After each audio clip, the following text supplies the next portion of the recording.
In this tutorial, I'm going to show you how to create a supplier.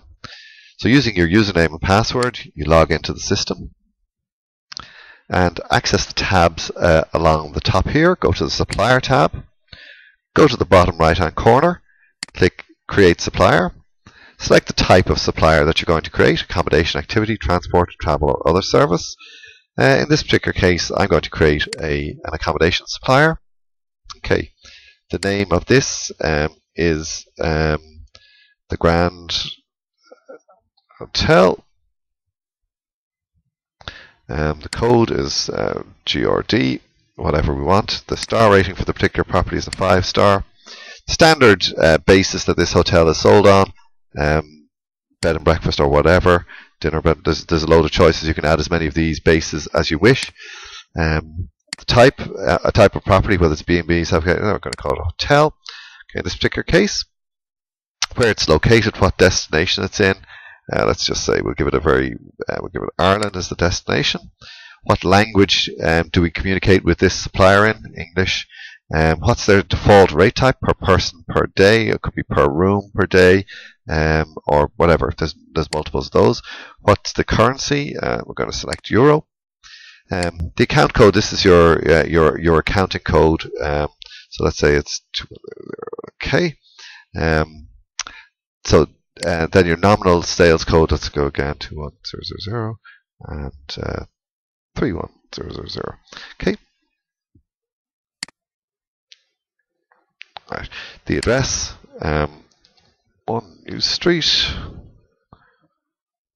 and the requirement is just put the email here in here. So it's info@grand.com.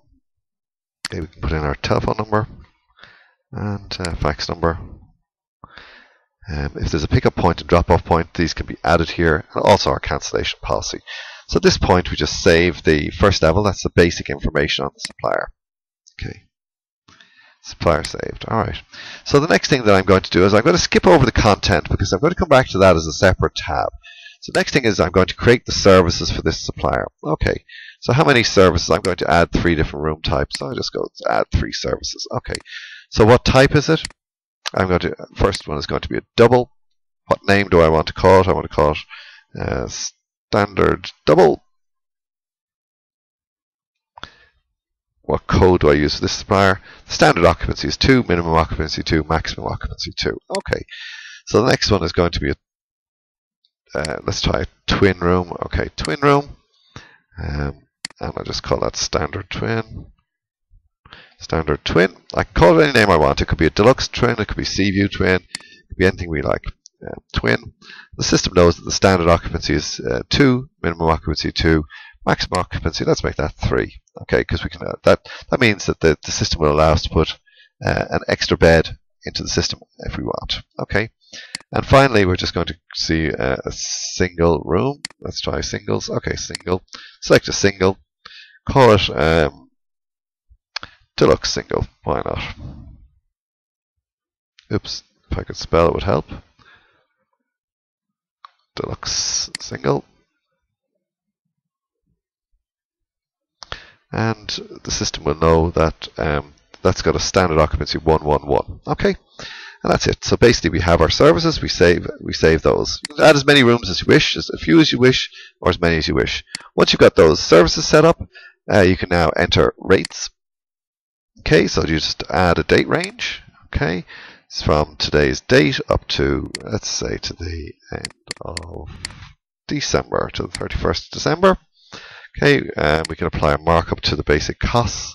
This will, this is the price. If we got, say, for instance, a cost of 100, the markup will be applied to that to be 110. Select the room types that we want to add prices for, and just simply add. Now, go into the column here. The standard double per person is going to be 60, and our sell price here you'll see is 66. The standard twin, we'll just make it for the sake of change, we'll make it 58. You can see all the time the 10% markup going in here, and on single I'm going to make it 100, and the markup brings it up to 110. Simple as that. Got my prices in, and I just hit save rates and everything is saved. Alright, so as I'm going to keep this very, very simple in this particular case, I'm going to leave it like that and show you now when I go to my quote builder. I'm going to build a new quotation, go to Ireland, and go from the 14th to the 18th, and I just continue. And now you see that the Grand Hotel is available for booking, and I simply add that to an itinerary and start to build. That's it. Save that, and there I've got my my quotations done. So it's really, really simple to add that. I'm going to do another little video showing a little bit more detail on how the content gets added to a supplier, and that will be under as a separate demo.